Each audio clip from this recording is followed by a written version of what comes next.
अस्सलाम वालेकुम बाबर साहब, सबसे पहले मुझे ये बताएं, आपने ये जो निकाह किया है इसमें बहुत सारे पाकिस्तान में पॉजिटिव कमेंट आए हैं।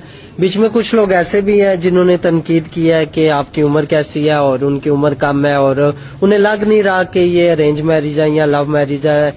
इस बारे में आप दोनों क्या बताना चाहेंगे अपनी ऑडियंस को? मेरी बात सुने, ये अरेंज मैरिज भी है और लव मैरिज भी है।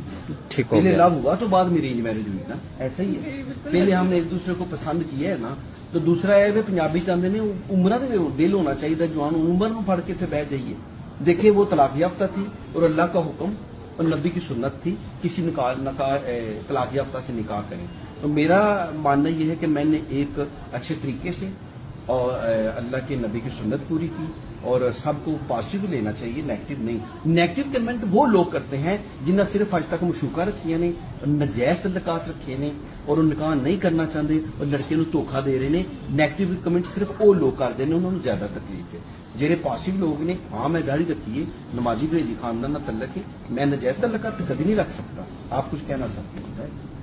जी मैं भी यही कहना चाहूंगी कि निकाह को आम करें और जितने भी लोग बातें करते हैं कि आपने निकाह कर लिया, आपने क्यों निकाह किया है, आप अपने अपनी चॉइस के बंदे से आप निकाह करते, तो इसमें एज वगैरह नहीं देखी जाती। जब इंसान को दिल से मोहब्बत हो और दिल से इंसान पसंद आ जाए तो फिर उम्र वगैरह नहीं देखी जाती।